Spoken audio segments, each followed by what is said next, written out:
शुभ सकाळ जय जगन्नाथ दर्शक बंधु आज होची शुक्रवार अगस्ट मास 14 तारिख तो आसतु जानिबा आज देश विदेशर केतोटी गुरुत्वपूर्ण खबर ता पूर्व एमिति लेटेस्ट न्यूज देखिबा पाई चैनल टिकु सब्सक्राइब करी पाखरे थिबा बेल आइकन टिकु ऑन करे रखंतु प्रत्येक दिन एही परि गुरुत्वपूर्ण खबर सर्वप्रथमे जानिबा पाई तो चलंतु डेरी न करी देखिबा कोन रहिछि आज गुरुत्वपूर्ण खबर आज प्रथम खबर आज लघुचाप नै पारे अपपात रूप प्रभाव राज्य रे प्रबल वर्षिब विपद सब जिला उत्तर बंगोपसागर और संलग्न पश्चिम बंग बांग्लादेश उपकूल में सृष्टि होइथिबा लघुचाप आउरी बढुआ हेबो एहा प्रभाव राज्य में प्रबल वर्षा होई पारे बोली पाणीपाग विभाग आकलन करिछि।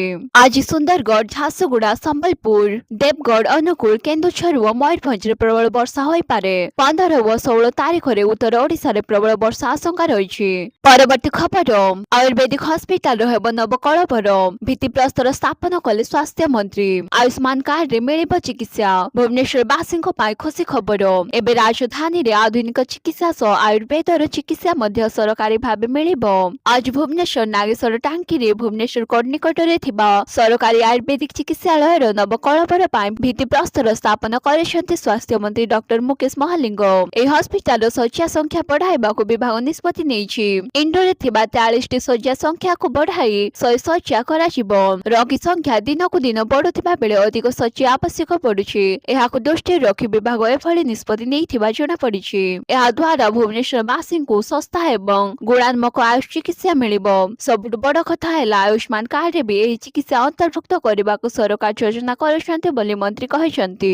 परवर्ती खबर बिना एग्री टैग रे भी बिकिबे धान चाषी को मिलिला आश्वस्ति एग्री टैग पंजीकरण करि नथिले भी धान बिकि पारिबे चाषी पूर्व वर्ष भଳି ए वर्ष मध्य फी पास पोर्टाल रे पंजीकरण करि धान बिक्री करि पारिबे। एग्रीगेट पंजीकरण को नै चाषी महल रे असंतोष बढ़ी पारु राज्य कैबिनेट बैठक रे एही बड़ निष्पत्ति निया जायछि। मुख्यमंत्री मोहन चरण माझी अध्यक्षता रे बुधवार कैबिनेट बैठक बसिथिला एथिरे 6टी विभाग रो 10टी प्रस्ताव को मंजूरी मिलिछि। सबुठ बड़ निष्पत्ति थिला धान किणा को नै उपजुथिबा एग्रीगेट विवाद प्रसंग को नै बैठक पर मुख्य शासन सचिव अनिल गर्ग स्पष्ट करिसन्ति जे एग्रीटेक चाषी पंजीकरण और धान संग्रह ऑटोमेशन सिस्टम पोर्टाल रे धान बिक्री पंजीकरण मध्य कौनसी संपर्क नाही। एग्रीटेक पंजीकरण करि नथिले मध्य चाषी मंडी रे निज धान सरकार को बिकि पारिबे। परवर्ती खबर 23 छक पाई मास्टर प्लान राजधानी रो 23 छक रो कळबर बदलिबो ट्रैफिक भिड़ हेउथिबा शहर रो प्रमुख छक को अधिक व्यवस्थित कराजिबो एहार आखपाख अंचल को प्रशस्त कराजिबो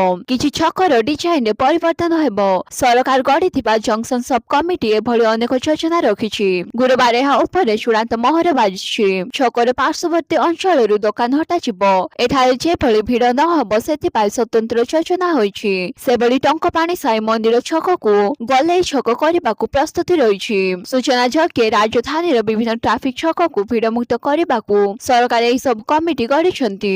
एथिरे पूर्व विभाग ट्रैफिक पुलिस बीडीए बीएमसी रो वरिष्ठ अधिकारी सदस्य अछन्ति। कमिटी राजधानी रो विभिन्न छक परिदर्शन करबा सह एहाकू भिड़ मुक्त करबाकू विभिन्न प्रस्ताव देछि। परवर्ती खबर ओडिसा रे गढ़ा हबो एंटी टेरर स्क्वाड एनिकी अदालत विमान बंदर को बोमारे उड़ाई देबा धमक सुनी आउ डरिबेनी ओडिसा पुलिस सहरांचल रे आतंकी हमला को मुकाबिला पाई गढ़ा जिवो स्वतंत्र एंटी टेरर स्क्वाड ओडिसा रे आभ्यंतरीण सुरक्षा को सुदृढ़ करबा एवं आतंकवादी संबंधी धमक गुड़िकर द्रुत मुकाबिला पाई राज्य सरकार एही निष्पत्ति नेइछन्ति। बीजेपी वाईवी खुरानिया सूचना देइछन्ति जे आतंकवाद पाई स्पेशल ऑपरेशन ग्रुप निकट रे पूर्वरु एक छोट टैक्टिकल यूनिट अछि किंतु एक पूर्णांग एडीएस गढ़ा गले अधिक संख्या रे कमांडो नियोजित हेबे। भुवनेश्वर उपकुंठ छंदकारे थिबा एसओजी कैंपस रे आधुनिक तालीम सुविधा रहिछि। पूर्वरु माओ विरोधी ऑपरेशन दायित्व रे थिबा स्पेशल ऑपरेशन ग्रुप को एबे आतंकवाद रो मुकाबिला पाई एटीएस रे पुनः नियोजित कराजिबो।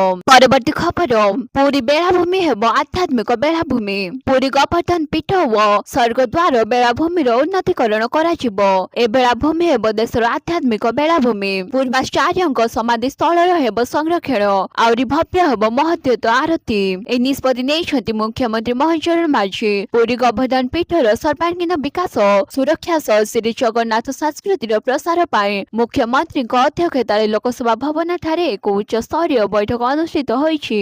पुरी रो आध्यात्मिक गरिमा को बढ़ाइबा सह पीठर संपत्ति रो सुरक्षा पाई ए बैठक रे मुख्यमंत्री पीठर संपत्ति रो सुरक्षा पाई ए बैठक रे मुख्यमंत्री पीठर प्रतिनिधि मानक सह आलोचना करिथिले। बैठकରେ ମୁଖ୍ୟମନ୍ତ୍ରୀ ପୁରୀ ସ୍ୱର୍ଗଦ୍ୱାର ସମ୍ମୁଖ ବେଳାଭୂମିରେ ପ୍ରତିଦିନ ଅନୁଷ୍ଠିତ ହେଉଥିବା ପବିତ୍ର ସନ୍ଧ୍ୟା ମହୋଦଧି ଆରତୀ ଉପରେ ବିଶେଷ ଗୁରୁତ୍ୱ ଆରୋପ କରିଛନ୍ତି। ଏହି ଆରତୀ ସ୍ଥଳର ସୌନ୍ଦର୍ଯ୍ୟକରଣ କରାଯିବା ସହିତ ସନ୍ଧ୍ୟା ଆରତୀକୁ ଆହୁରି ଭବ୍ୟ ଆକାରରେ କରାଯିବ ବୋଲି ମୁଖ୍ୟମନ୍ତ୍ରୀ କହିଥିଲେ। ସମଗ୍ର ପୁରୀ ବେଳାଭୂମିକୁ ଏକ ଭବ୍ୟ ଆଧ୍ୟାତ୍ମିକ ବେଳାଭୂମି ଭାବେ ବିକଶିତ କରିବାକୁ ସେ ପ୍ରଶାସନକୁ ନିର୍ଦ୍ଦେଶ ଦେଇଛନ୍ତି। ପରବର୍ତ୍ତୀ ଖବର ପ୍ରକାଶ ପାଇଲା ମାଟ୍ରିକ ସପ୍ଲିମେଣ୍ଟାରୀ ଫଳାଫଳ। ମାଧ୍ୟମିକ ଶିକ୍ଷା ପରିଷଦ ଦ୍ୱାରା ପରିଚାଳିତ ସପ୍ଲିମେଣ୍ଟାରୀ ହାଇସ୍କୁଲ ସାର୍ଟିଫିକେଟ ପରୀକ୍ଷା 2026 ଫଳାଫଳ ପ୍ରକାଶ ପାଇଛି। ଚଳିତ ଥର 5760 ଜଣ ଛାତ୍ରଛାତ୍ରୀ ସପ୍ଲିମେଣ୍ଟାରୀ ପରୀକ୍ଷା ଦେଇଥିଲେ। ଏମାନଙ୍କ ମଧ୍ୟରୁ 3667 ଜଣ ଛାତ୍ରଛାତ୍ରୀ ପାସ୍ କରିଛନ୍ତି। ସେହିପରି ରାଜ୍ୟ ମୁକ୍ତ ବିଦ୍ୟାଳୟ ସାର୍ଟିଫିକେଟ ପରୀକ୍ଷା 2026ର ଫଳାଫଳ ପ୍ରକାଶ ପାଇଛି। ଏଥିରେ 8698 ଜଣ ଟେଷ୍ଟ ଓପନ ସ୍କୁଲ ପରୀକ୍ଷା ଦେଇଥିଲେ। ମୋଟ 5450 ଜଣ ପାସ୍ କରିଛନ୍ତି। ଏଥିରେ ପାସ୍ ହାର 62.65% ରହିଛି। ପରବର୍ତ୍ତୀ ଖବର ନଦୀ ଫୁଲୁଛି ବିପଦ ବଢୁଛି ଅପପାତରେ ପରିଣତ ହେଲା ଲଘୁଚାପ। ଓଡ଼ିଶାରେ ପ୍ରବଳରୁ ଅତି ପ୍ରବଳ ବର୍ଷା ପୁଣି ଉପଜିବ ଜଳବନ୍ଦୀ ସ୍ଥିତି। ପଶ୍ଚିମବଙ୍ଗ ଉପକୂଳରେ ଅପପାତରେ ପରିଣତ ହେଲା ଲଘୁଚାପ। ବାରିପଦା ଠାରୁ 190 କିମି ଦୂରରେ ଏହା କେନ୍ଦ୍ରୀଭୂତ ହୋଇଛି। ଆସନ୍ତା 24 ଘଣ୍ଟାରେ ପଶ୍ଚିମବଙ୍ଗ ଦେଇ ଝାଡଖଣ୍ଡ ମୁହାଁ ହେବା ସମ୍ଭାବନା ରହିଛି। ଏହା ପ୍ରଭାବରେ ଓଡ଼ିଶାରେ ପ୍ରବଳରୁ ଅତି ପ୍ରବଳ ବର୍ଷା ନେଇ ରେଡ୍ ୱାର୍ଣ୍ଣିଂ ଜାରି କରାଯାଇଛି। ସେପଟେ ଲଘୁଚାପ ପ୍ରଭାବରେ ସାରା ରାଜ୍ୟରେ ବର୍ଷା ଜାରି ରହିଛି। ଉତ୍ତର ଓଡ଼ିଶାରେ ମୂଷଳଧାରରେ ବର୍ଷା ହେଉଛି। ଆଗାମୀ 24 ଘଣ୍ଟାରେ ସୁନ୍ଦରଗଡ଼ ଏବଂ କେନ୍ଦୁଝର ଜିଲ୍ଲାର କିଛି ସ୍ଥାନରେ ଅତି ପ୍ରବଳରୁ ଅତ୍ୟନ୍ତ ପ୍ରବଳ ବର୍ଷା ହେବ। ଏହି ଦୁଇ ଜିଲ୍ଲାକୁ ରେଡ୍ ଆଲର୍ଟ ଜାରି କରିଛି ଭୁବନେଶ୍ୱର ପାଣିପାଗ ବିଜ୍ଞାନ କେନ୍ଦ୍ର। ପରବର୍ତ୍ତୀ ଖବର ଟ୍ରାଫିକ ନିୟମ ଭାଙ୍ଗିଲେ ଫାଇନ ଗଣିବେ। ରାଜ୍ୟରେ ଅମାନିଆ ଗାଡି ଚାଳକଙ୍କ ବିରୋଧରେ ପୁଣି ଥରେ ଆରମ୍ଭ ହୋଇଛି ଚଢାଉ ଅଭିଯାନ। ଗତ 2 ଦିନରେ ବିଭିନ୍ନ ମୋଟର ଯାନ ଆଇନର ଉଲ୍ଲଂଘନ ଅଭିଯୋଗରେ ଆଞ୍ଚଳିକ ପରିବହନ ଅଧିକାରୀଙ୍କ ପକ୍ଷରୁ ଗାଡି ଚାଳକ ମାନଙ୍କ ବିରୁଦ୍ଧରେ ପ୍ରାୟ 11,000 ଚାଳନା କରାଯାଇଛି। ସେପରି 28ଟି ଗାଡି ମଧ୍ୟ ଜବତ ହୋଇଛି। ଚାଳନ କଟିଥିବା ଗାଡି ଚାଳକ ମାନଙ୍କ ମଧ୍ୟରୁ ସର୍ବାଧିକ ହେଲମେଟ ପିନ୍ଧି ନଥିବା ଉଲ୍ଲଂଘନକାରୀମାନେ ରହିଥିବା ଦେଖାଯାଇଛି। ସଡ଼କ ସୁରକ୍ଷାକୁ ଦୃଷ୍ଟିରେ ରଖି ଗତ 2 ଦିନ ଧରି ସ୍ୱତନ୍ତ୍ର ଭାବେ ବିଭିନ୍ନ ସ୍ଥାନ ମାନଙ୍କରେ ଜୋରଦାର ଯାଞ୍ଚ କରାଯାଉଛି। ଏହି ଯାଞ୍ଚର ଉଦ୍ଦେଶ୍ୟ କେବଳ ଜରିମାନା ନୁହେଁ, ଏଥିରେ ଉଲ୍ଲଂଘନକାରୀଙ୍କୁ ସଚେତନତା ମଧ୍ୟ କରାଯାଉଛି ବୋଲି ରାଜ୍ୟ ପରିବହନ ପ୍ରାଧିକରଣର ଦୀପ୍ତି ରଞ୍ଜନ ପାତ୍ର ପ୍ରକାଶ କରିଛନ୍ତି। ପରବର୍ତ୍ତୀ ଖବର 2027 ନିର୍ବାଚନ ପୂର୍ବରୁ ବିଏସ୍ପିର ବଡ଼ କାର୍ଯ୍ୟାନୁଷ୍ଠାନ। ଉତ୍ତର ପ୍ରଦେଶରେ 2027 ବିଧାନସଭା ନିର୍ବାଚନ ନିକଟତର ହେଉଥିବା ବେଳେ ସବୁ ରାଜନୈତିକ ଦଳ ନିଜ ଦଳର ସମ୍ପ୍ରସାରଣ ନୂଆ ଚେହେରାକୁ ଯୋଡ଼ିବା ଏବଂ ମେଣ୍ଟ ରଣନୀତି ପ୍ରସ୍ତୁତି କରିବାରେ ବ୍ୟସ୍ତ ଅଛନ୍ତି। ବିଜେପି ସପା ଏବଂ କଂଗ୍ରେସ ନିଜର ଦଳୀୟ ସଂଗଠନକୁ ମଜବୁତ କରୁଥିବା ବେଳେ ବହୁଜନ ସମାଜ ପାର୍ଟି ସୁପ୍ରିମୋ ମାୟାବତୀ ସମ୍ପୂର୍ଣ୍ଣ ନିଆରା ରୂପ ଆପଣାଇଛନ୍ତି। ସେ ଦଳର ଶୀର୍ଷ ପଦବୀରେ ବସିଥିବା ନିଜର ନିକଟତର ନେତାଙ୍କ କ୍ଷମତା କାଟୁଥିବା ଦେଖିବାକୁ ମିଳିଛି। ମାୟାବତୀ ସ୍ପଷ୍ଟ କରିଛନ୍ତି ଯେ ନିର୍ବାଚନ ଟିକେଟ ଚୂଡାନ୍ତ କରିବାର ଅଧିକାର କେବଳ ତାଙ୍କ ପାଖରେ ରହିଛି, ଆକାଶ ଆନନ୍ଦଙ୍କ ପାଖରେ ନୁହେଁ। ଏପରିକି ସୋସିଆଲ ମିଡିଆ ପୋଷ୍ଟ ମାଧ୍ୟମରେ ସେ ନିଜ ପୁତୁରାଙ୍କୁ ନିଜ ସୀମାରେ ରହିବାକୁ ପରାମର୍ଶ ଦେବା ସହ କୌଣସି ଭ୍ରମରେ ନ ରହିବାକୁ କର୍ମୀଙ୍କୁ ସନ୍ଦେଶ ଦେଇଥିଲେ। ଉଲ୍ଲେଖଯୋଗ୍ୟ ଯେ ମାୟାବତୀ ପୂର୍ବରୁ ମଧ୍ୟ ଦୁହିଁଙ୍କୁ ବାହାର କରି ପୁଣି ଦଳକୁ ଫେରାଇ ଆଣିଥିଲେ ଏବଂ ଏବେ ପୁଣି ସେମାନଙ୍କୁ ବାହାରର ରାସ୍ତା ଦେଖାଇଛନ୍ତି। ଏହି ଘଟଣା ସ୍ପଷ୍ଟ କରେ ଯେ ମାୟାବତୀ ଦଳ ଭିତରେ କାହାକୁ ବି ସ୍ଥାୟୀ କ୍ଷମତା କେନ୍ଦ୍ର ବନେଇବାକୁ ଦେବାକୁ ଚାହାନ୍ତି ନାହିଁ। ପରବର୍ତ୍ତୀ ଖବର ମୁଖ୍ୟମନ୍ତ୍ରୀଙ୍କ ଉଦ୍ଦେଶ୍ୟରେ ଦାବିପତ୍ର। ବିଶ୍ୱ ଜନଜାତି ଦିବସରେ ଗର୍ଜିଲେ ଆଦିବାସୀ। କନ୍ଧମାଳ ମେଡିକାଲ କଲେଜର ନାମ ପରିବର୍ତ୍ତନକୁ ବିରୋଧ। ବିଶ୍ୱ ଜନଜାତି ଦିବସ ରବିବାର ପାଳିତ ହୋଇଯାଇଛି। ଏହି ଅବସରରେ ଅଞ୍ଚଳରେ ବସବାସ କରୁଥିବା ଜନଜାତି ସମ୍ପ୍ରଦାୟର ଶତାଧିକ ମହିଳା ପୁରୁଷ ଏକାଠି ହୋଇ ପାରମ୍ପରିକ ବାଦ୍ୟଯନ୍ତ୍ର ପୋଷାକ ଅଳଙ୍କାର ଆଦି ପରିଧାନ କରି ନାଚ ଗୀତ ସହ ସହର ପରିକ୍ରମା କରିଥିଲେ। ପରେ ସଭା ଓ ଶୋଭାଯାତ୍ରା କରି ବିଭିନ୍ନ ଦାବି ନେଇ ରାଜ୍ୟର ମୁଖ୍ୟମନ୍ତ୍ରୀ ମୋହନ ଚରଣ ମାଝୀଙ୍କ ଉଦ୍ଦେଶ୍ୟରେ ସ୍ଥାନୀୟ ତହସିଲଦାରଙ୍କୁ 8 ଦଫା ଏକ ଦାବିପତ୍ର ପ୍ରଦାନ କରିଥିଲେ। ଉକ୍ତ ଦାବିପତ୍ରରେ ସେମାନଙ୍କ ପ୍ରମୁଖ ଦାବି ଫୁଲବାଣୀରେ ରହିଥିବା ସରକାରୀ ଭେଷଜ ମହାବିଦ୍ୟାଳୟ ଓ ହସ୍ପିଟାଲକୁ ସ୍ୱାମୀ ଲକ୍ଷ୍ମଣାନନ୍ଦ ସରସ୍ୱତୀ ସରକାରୀ ମେଡିକାଲ ଓ ହସ୍ପିଟାଲ ନାମରେ କରାଯିବା ନିଷ୍ପତ୍ତିକୁ ଦୃଢ ନିନ୍ଦା କରାଯାଇଛି। ପୂର୍ବ ନାମ ଅପରିବର୍ତ୍ତିତ ରହୁ କିମ୍ବା କୌଣସି ସ୍ୱାଧୀନତା ସଂଗ୍ରାମୀଙ୍କ ନାମରେ ନାମିତ ପାଇଁ ଦାବି କରିବା ସହ ଏହା ସରକାର ନ ମାନିଲେ ଆନ୍ଦୋଳନ ତୀବ୍ରତର ପାଇଁ ଚେତାବନୀ ଦିଆଯାଇଛି। ପରବର୍ତ୍ତୀ ଖବର ମେଡିକାଲ ଶୌଚାଳୟରେ ପଡିଥିଲା ନର୍ସଙ୍କ ମୃତଦେହ। ଷ୍ଟାଫ ନର୍ସଙ୍କ ରାତି ଡ୍ୟୁଟି ଥିଲା, ତେଣୁ ନିର୍ଦ୍ଧାରିତ ସମୟରେ ମେଡିକାଲ ଆସିଥିଲେ। ରାତିରେ ଶୌଚ ପାଇଁ ଶୌଚାଳୟ ଯାଇଥିଲେ, ହେଲେ ଫେରିଲେ ନାହିଁ। ଶୌଚାଳୟରୁ ପୋଲିସ ଉଦ୍ଧାର କଲା ଷ୍ଟାଫ ନର୍ସଙ୍କ ମୃତଦେହ। ଏପରି ହୃଦୟ ବିଦାରକ ଘଟଣା କୋଲକାତା ନୀଳରତନ ସରକାରୀ ମେଡିକାଲ କଲେଜ ଏବଂ ହସ୍ପିଟାଲରେ ଦେଖିବାକୁ ମିଳିଛି।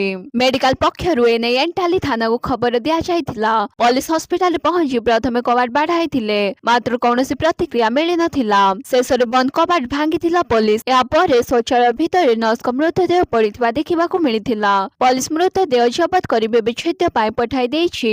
अधिकारी कहबा अनुसार पोस्टमार्टम रिपोर्ट आसिबा परे मृत्युर प्रकृत कारण स्पष्ट होई पारिबो।